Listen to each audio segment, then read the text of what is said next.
All right, there it is. We finally got a trade close to the trade deadline, and it's a three-teamer. It's actually a pretty big deal. We saw minor moves over the past couple of days. Dwayne Dedmon going to the Spurs, Kessler Edwards going to the Kings, but we finally saw some major names being moved. The LA Lakers, a day after LeBron set all-time scoring record, make a trade. They get him some help. They are going to be sending Russell Westbrook and a lightly protected 2027 first round pick. Just one. It's picks 1, 2, 3, 4 protected. So they're not giving up the Wembanyama of the 2027 draft. If they get the number 1 pick then, they're going to keep it. They're sending that to Utah. Utah's going to be buying out Russell Westbrook. They're bringing in Malik Beasley and Jared Vanderbilt from Utah. Now, they're also bringing in D'Angelo Russell. Yes, a reunion. The team that drafted D'Lo, he's getting traded from Minnesota to LA. It's the third team involved, and Minnesota is going to be picking up Mike Conley as well. I believe they might be picking up a second-round pick in this deal too. It looks like that Juan Toscano-Anderson and Damian Jones are also going to the Jazz,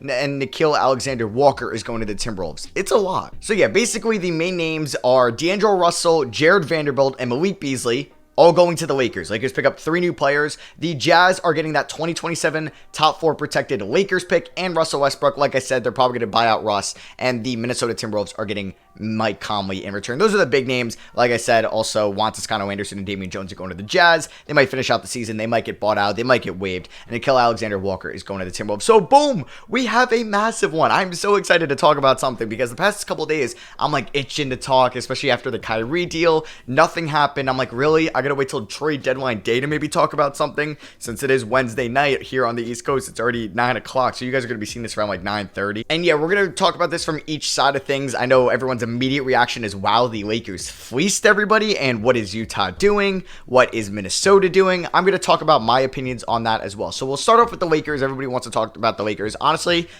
gotta give a round of applause to Rob Pelinka, man. Everybody's been hating on Rob Pelinka. He's been getting so much shit for the last couple of years, and maybe some of it rightfully so. He has failed to build a playoff roster around LeBron since they won it all in the bubble. Well, I guess they did make it the following year, but got bounced in round 1. Didn't make the playoffs last year, and then this year wasn't looking too good. But the Lakers, by only giving up 1 first-round pick, and it's top 4 protected. Wow, they're getting 3 solid rotational guys. Now, D'Angelo Russell, he's a numbers guy. He's a stats guy. I don't think he's as good as his public perception or what his stats will show. He's not a great defender. We'll see if he can operate off ball in LA. I know he's been starting to do that in Minnesota with Anthony Edwards. He had an abysmal start to the season, but he has been playing better as of late. And he doesn't need to be maybe that second option like he's been in Minnesota, because Minnesota's had their fair share of injuries to Cat and Gobert and a couple other guys this season. So in LA with a fully healthy AD and LeBron, for now, he's going to be kind of in the middle tier of getting shots. Probably the 3rd most shots per night, but probably an even amount, maybe with Malik Beasley, or also maybe Rui Hachimura is going to get his shots, and newly acquired Jared Vanderbilt will get some shots, and you got Thomas Bryant, you got Austin Reeves, Lonnie Walker. It's a solid Lakers roster now. So, D'Angelo Russell, you have Malik Beasley, you have Jared Vanderbilt, all getting inputted into that Lakers starting lineup or first couple guys off the bench. You're adding those 3 with LeBron and AD. LeBron playing maybe his greatest ever, averaging 30-plus points per game on the season at age 38, which is just freaking mind-blowing. AD, who's still a really good player, even though he has been hurt, so when he's healthy, he's still one of the better players in the NBA, along with other good role players like Austin Reeves, Max Christie, Lonnie Walker, Dennis Schroeder, Thomas Bryant. I think the Lakers are now 100% a play-in tournament team. They've been fringe all year in the play-in tournament. They just lost to the Thunder at home in one of the biggest games of LeBron, or even like Lakers regular season history, because LeBron was going for the all-time record and they lost to the OKC Thunder. But now I think that the Lakers are going to 100% be a play-in tournament team.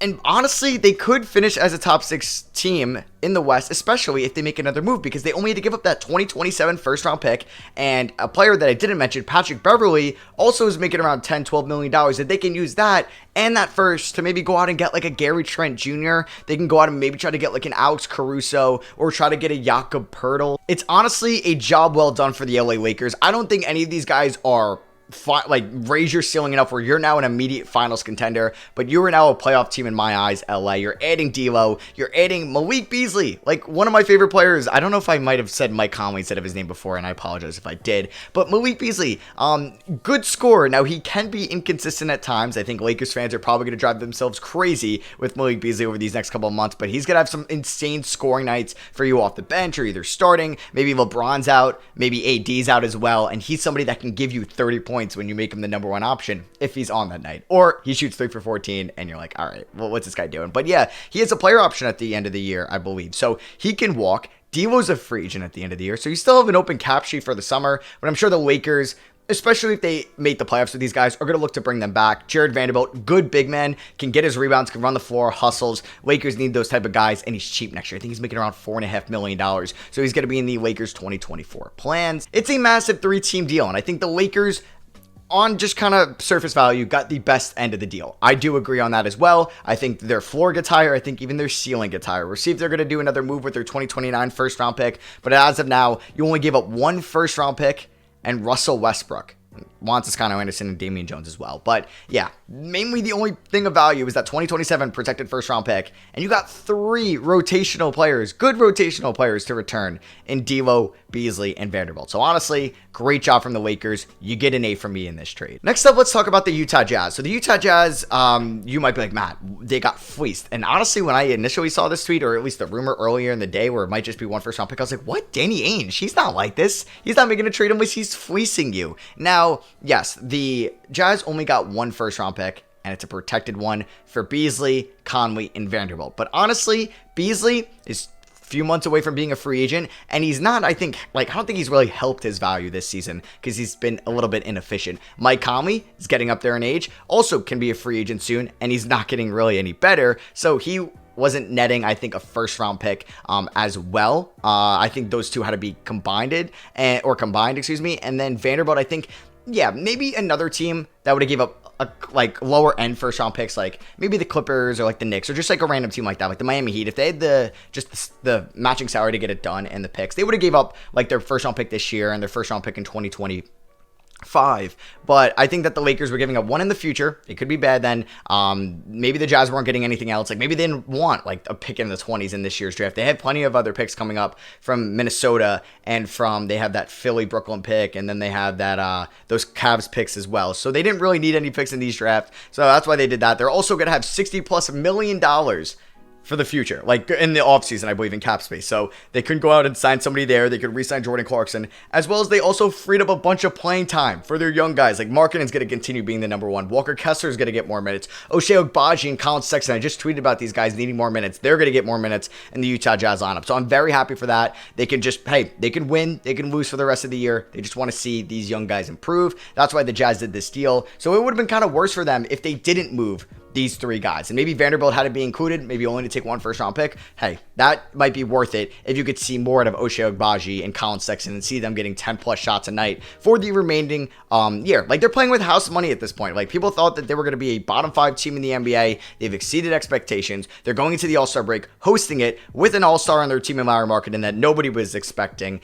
And they are in playoff contention right now in the Western Conference. So the Jazz, in my opinion, I think did fine in this trade. Yes, you would have liked to maybe get another first round pick or just maybe another young player in the deal where you're giving up 3 solid or 2 good veterans, like 1 veteran in Conley, another one in Beasley, and then Jared Vanderbilt as well. But honestly, I don't think it's the end of the world. Like I said, you have $60 million now in cap space in the offseason. You're giving your young guys more minutes. You're playing with house money this year. Honestly, I think this is a B trade for the Utah Jazz. I don't think they got fleeced. And for the Minnesota Timberwolves, they jump in here. 3-teamer. They trade D'Angelo Russell, who's a free agent at the end of the year, and they're paying Rudy Gobert, Karl Anthony Towns. They're going to have to pay Anthony Edwards all this money. So, yeah, I don't think that they were going to pay D'Angelo Russell, and if he got outbid from a team like the Lakers, they weren't going to really pay him. So you got at least something back for him. They ended up getting Mike Conley, who's going to help them this year. He's a good veteran point guard. He's going to be able to help keep developing Anthony Edwards, Cat, and Gobert. He should be able to play at like an all right level next year. I don't think he's going to fall off the face of the earth next year, where he's unplayable. I think he'll still be a fine point guard. It's not Grizzlies Conley. It's not first couple years in Utah Mike Conley. But yeah, he's going to go to Minnesota. I think it helps their offense. I think it's fine for this year. Conley probably fits this team better this season. Long-term, D'Lo's younger, obviously. But were you going to pay D'Lo $20 million a year? I don't know. I don't think it'd be really worth it because you have McDaniels. Maybe now you're going to pay Naz Reid, possibly. I don't think so. We could still see Naz Reid being moved. But yeah, I think the Timberwolves and the Lakers, and maybe even the Jazz could make more moves at the deadline. I think the Jazz are probably more inclined to just stay pat since they traded their veterans in Beasley and Conley, unless they get a great offer for Clarkson. The Lakers could move that 2029 pick in Beverly. We'll see if that happens. And Minnesota, they could get into a deal as well if they want to move Naz Reid or Jalen Noel. They also get a second-round pick in this deal, I believe. So, hey, it's something back you at least, I think, upgraded in point guard this season to Conley. He's a good facilitator. Hopefully Cat comes back and they work well together. And then they move D'Lo, who maybe they weren't going to even pay in the offseason anyway. So, hey, it's something, like, you get something for somebody you weren't going to bring back. And then lastly, I'll give a grade. I'm going to give them a B-. I don't think it was the greatest trade ever. I don't think it was the worst trade ever for Minnesota. Yes, you'd like to have developed D'Lo and Anthony Edwards in that backcourt going forward. It didn't work out, but I don't think they got fleeced by any means. Hey, they got fleeced in the offseason. We don't need to talk about them with trades anymore. And lastly, yeah, like I kind of just said it right there. I want to talk about where Russell Westbrook might end up because he's getting bought out from the Utah Jazz. It makes sense. It's funny, like, because he's had his problems in Utah before, but yeah, they're going to mutually agree on a buyout, and I think teams that he can go to are the Miami Heat. They just are desperate for solid role players, and with Kyle Lowry's knees, he might be the starter for the playoffs. The Clippers as well. They've been talking about buying out John Wall. Reggie Jackson has gotten worse this season, so Russ can be an upgrade for them there. Both those teams, like Heat have Jimmy Butler, veteran head coach in LA as well with Paul George and Kawhi Leonard. Russ can go there. Seen a little bit of Washington rumors. If Washington wants to try to stay competitive this season, he had success in Washington there a few years ago. They would have Beal, Kuzma, KP. We'll see. I don't think that's going to happen. Apparently Chicago is getting interested in those rumors. I think they should stay away from Russ. Some people are saying Miami's not too interested, so it's looking like it could be the LA Clippers, like might be his only suitor. Hey, maybe Minnesota tries getting involved and tries to get Russ. But yeah, that is my reaction to the massive 3-team trade. I gave you guys my grades there. I gave the Lakers an A. I gave the Jazz a B, and I gave the Timberwolves a B-. My favorite side of this is definitely the Lakers, but I don't hate Minnesota's. I don't hate Utah's. They definitely have their reasonings for these deals. Drop a like if you guys did enjoy the video over on the main channel, my 2K channel, link in the description. I'll be doing my Lakers rebuild, kind of post this trade. That'll be out tomorrow. Trade deadline as well. I think I'm going to, well, I'm definitely streaming. I think it might be on this channel. I'm going to try to keep like a lot of NBA style content on this channel and like more 2K video games on that channel. So yeah, just make sure you have like notifications on, you're subscribed. I'll probably be live streaming around like 1 o'clock tomorrow. So we're going to get 2 hours of trade deadline analysis and just kind of live content for you guys. So let me know what you guys think of the trade down below. I love you guys, and I'll catch you all on the next one. Peace.